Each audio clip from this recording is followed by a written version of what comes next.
Bonsoir à tous, merci de nous rejoindre dans BBC Echo, le magazine d'information économique de la BBC. Et on démarre cette édition avec le secteur automobile et cette fusion annoncée en grande pompe cette semaine, la reprise d'Opel et Vauxhall par PSA. Le groupe tricolore a conclu un accord avec l'américain General Motors, une transaction de 1,4 milliard de dollars, une cession qui permet aux conducteurs français de devenir le deuxième plus grand groupe automobile européen derrière Volkswagen. Devant les photographes, les PDG de PSA et General Motors affichent grand sourire, car l'événement est de taille. L'annonce d'un accord, d'une cession d'activité. Le constructeur tricolore a racheté la marque allemande Opel au géant américain pour la somme de 1,4 milliard de dollars. Et les divisions financières de General Motors ont également été cédées à Peugeot PSA et BNP Paribas pour près d'1 milliard de dollars. Au total, la transaction s'élève à 2,3 milliards de dollars. Ce rachat va donner naissance au deuxième constructeur de véhicules en Europe, après Volkswagen.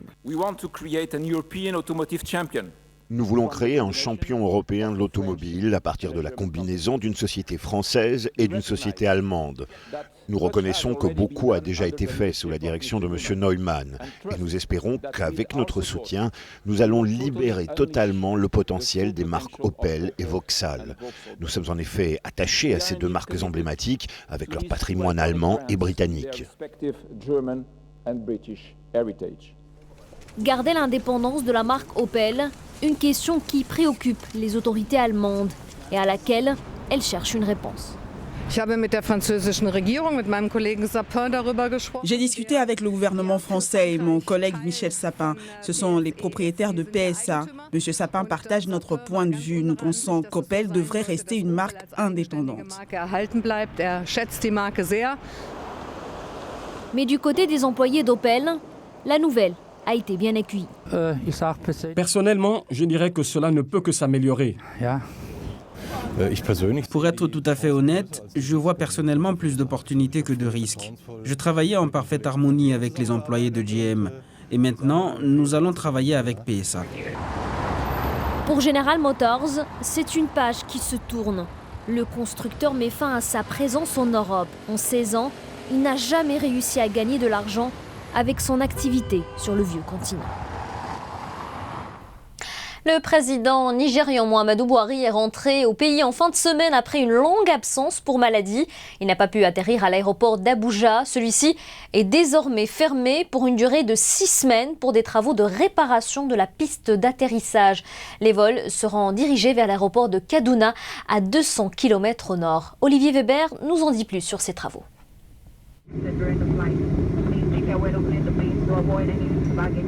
Encore un atterrissage mouvementé sur la piste de l'aéroport d'Abuja.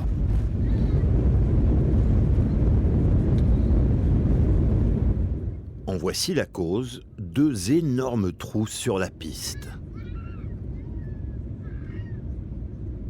En août dernier, un avion de South African Airways y avait même endommagé son train d'atterrissage. La piste aurait dû être réparée depuis 15 ans déjà. Les travaux vont durer 6 semaines et cela va perturber l'activité. 12 000 personnes en moyenne transitaient chaque jour par l'aéroport d'Abuja sur quelques 190 vols quotidiens. Où iront ces passagers ? Les vols seront dirigés vers l'aéroport de Kaduna à plus de 2 heures de route. Je pouvais faire mon trajet en un jour si je partais tôt. Maintenant, ça va me prendre 3 jours. Kaduna est non seulement peu pratique, mais potentiellement dangereux. 2 archéologues allemands ont été kidnappés le mois dernier sur la route entre Kaduna et Abuja. Seules 25 compagnies aériennes ont accepté de dévier leur vol. Les voyageurs internationaux pourraient décider de faire l'impasse, mais de nombreux Nigérians s'en accommoderont. Je ne crois pas que 6 semaines, ça va tuer mon entreprise. Le gouvernement a trouvé une bonne alternative avec Kaduna. Les passagers pourront se consoler dans la perspective de futurs atterrissages en douceur à l'aéroport d'Abuja. Et on reste au Nigeria. Le pays respire mal. 4 villes du pays font partie du top 20 des cités les plus polluées du monde. Pendant des années, le Nigeria a importé des combustibles dits sales pour faire marcher ses véhicules et alimenter ses générateurs. Mais le gouvernement a pris les choses en main. Il a interdit cette importation dans le but de réduire la pollution de l'air. Les détails de Clarisse Fortuné. Vous la voyez, vous la sentez, vous pouvez même la goûter. Lagos étouffe dans une fumée de carburant sale. Un calvaire pour les vendeurs de rue.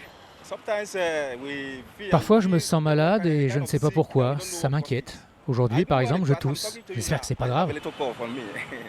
L'essence que les gens achètent ici contient 300 fois plus de soufre que la limite légale en Europe. Mais les autorités veulent s'attaquer au problème et interdire les carburants sales d'ici à l'été. Cela va envoyer un message clair aux importateurs de carburants sales. Ce qu'il manque dans le système nigérian de gouvernance, c'est la confiance.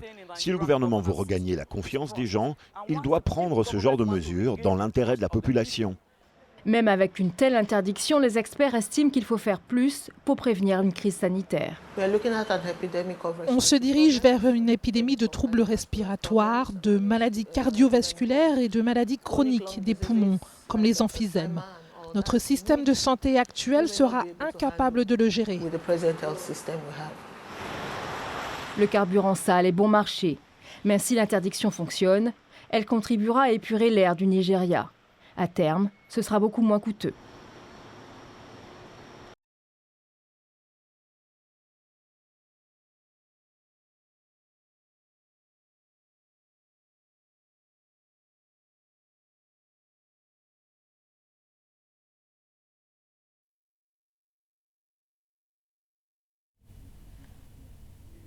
L'Afrique australe et le Ghana sont touchés par une invasion de chenilles légionnaires, une menace pour l'agriculture mais aussi pour la sécurité alimentaire du continent. Les insectes détruisent tout sur leur passage et sont particulièrement friands de maïs, aliment de base dans plusieurs régions, notamment en Zambie. C'est un reportage de la BBC sur un récit de Vénus Nishimi-Imana. Voici Daniel Banda qui pulvérise des pesticides pour sauver sa récolte. Il est l'un des nombreux agriculteurs dont les récoltes sont ravagées par les chenilles légionnaires. Ils ont dévasté la récolte de maïs sur plus de 100 000 hectares dans plusieurs régions du pays. J'ai été durement touché parce que j'ai dépensé beaucoup d'argent pour l'achat de semences et je risque de tout perdre. J'espère simplement que Dieu viendra à notre aide et veillera à ce que nous puissions récolter. C'est grâce à ce champ que je nourris ma famille. Pour le syndicat des agriculteurs, si les chenilles ne sont pas éradiquées, la plupart des fermiers seront touchés. Tout d'abord, les intrants sont très coûteux. Si vous semez et que vos plantes sont dévorées par ces insectes, vous devez recommencer. C'est très coûteux pour l'agriculteur. Bien que le gouvernement a pris des mesures pour les combattre, les chenilles légionnaires développent une résistance aux pesticides. Les autorités sont optimistes, ces coléoptères seront vaincus. La situation est grave, car si elle n'est pas maîtrisée, une plus grande superficie risque d'être affectée. Notre objectif est d'arrêter la propagation de ces chenilles. Cette année, la récolte de maïs pourrait être sévèrement touchée, mais les autorités zambiennes affirment qu'il y a suffisamment de réserves. La production de l'an dernier était plutôt bonne, 2,8 millions de tonnes, ce n'est pas rien. Il y a beaucoup de réserves de maïs dans le pays, chez les commerçants, chez certains agriculteurs et chez les meuniers. En attendant l'éradication des chenilles légionnaires, les Zambiens espèrent que sur le marché, les prix des denrées alimentaires ne vont pas augmenter de façon spectaculaire. Et dans l'actualité économique cette semaine, au Ghana, les autorités veulent réduire cette année le déficit budgétaire du pays à 6,5% du PIB, une mesure pour redresser l'économie du pays. En 2016, le Ghana a affiché une croissance de 3,3% seulement, alors qu'il est le deuxième producteur d'or et de cacao du continent. Début du procès de l'héritier du groupe Samsung, Lee Jae-yong, est accusé de corruption et de détournement de fonds. La justice lui reproche d'avoir versé des millions de dollars à un ami de la présidente de la République sud-coréenne. Et puis le salon de l'automobile de Genève s'est ouvert sur de bonnes prévisions pour le secteur après les années de la crise. L'industrie automobile se porte mieux selon les opérateurs. Le marché restera stable en 2017. Et on reste en Europe, la Grèce n'a toujours pas renoué avec la croissance.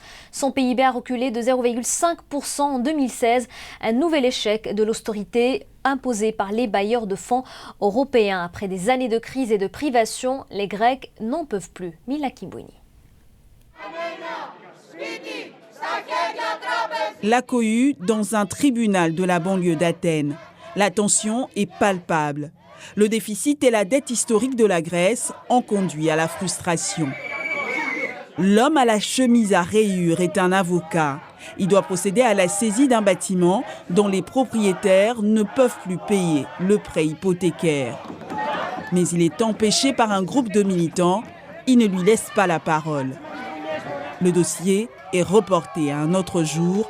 C'est une victoire de plus dans la lutte contre l'austérité pour les activistes.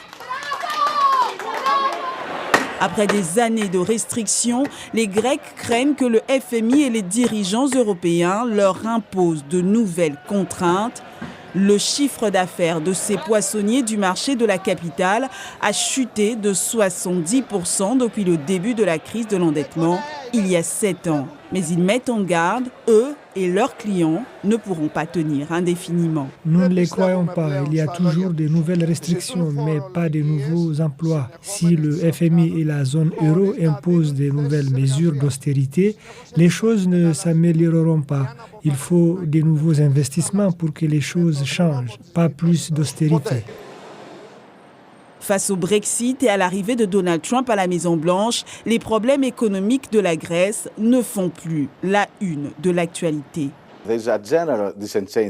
Il y a un sentiment de désillusion en Europe, mais surtout en Grèce, où les mesures d'austérité ont été les plus fortes. La question est de savoir comment inverser ces mesures. Je pense qu'il y a de l'espoir, car il est évident que les gens veulent des dirigeants qui gouvernent autrement. L'élection de Donald Trump le démontre. De nombreux Grecs espèrent que leur gouvernement s'opposera à toute nouvelle restriction économique, des restrictions qui ne feraient qu'aggraver un quotidien déjà bien trop pénible. Et on se quitte avec Lick, la rubrique des technologies. Marre des embouteillages, Airbus présente son concept de voiture hybride roulante et volante. La Pop-Up, c'est son nom, peut accueillir 2 passagers. Sa capsule se détache des 4 roues et décolle à la verticale grâce à un drone qui vient se fixer sur son toit. Le modèle n'est pour l'instant qu'un concept, mais Airbus pense pouvoir le commercialiser d'ici 5 ans. Et puisqu'on parle des transports du futur, pourquoi pas un tube ultra rapide ? La société Hyperloop du milliardaire américain Elon Musk vient de construire une version test de 500 mètres de long dans le Nevada. Objectif, propulser les passagers dans des capsules à une vitesse de 1200 km/h. Dubaï est déjà intéressé pour relier les 160 km qui le séparent d'Abu Dhabi en à peine 12 minutes. Direction les étoiles avec la nouvelle fusée réutilisable du groupe américain Blue Origin, financée par le patron d'Amazon Jeff Bezos. Baptisée New Glenn, la fusée vise un premier lancement en 2021. New Glenn concurrencera les engins de SpaceX, un autre transporteur spatial privé. Blue Origin a déjà signé un contrat avec Eutelsat afin de transporter leurs satellites. Grosse surprise pour les badauds sur Trafalgar Square à Londres cette semaine. Ils sont tombés nez à nez sur un léopard grandeur nature. Il s'agissait en fait d'un robot conçu par des experts en animatronique. Sa construction a mobilisé 15 personnes pendant plusieurs semaines. Le léopard ne marche pas mais peut rugir, cligner des yeux et battre de la queue. But du projet, sensibiliser les gens sur cette espèce en voie de disparition. Fin de ce journal, très bon week-end à tous.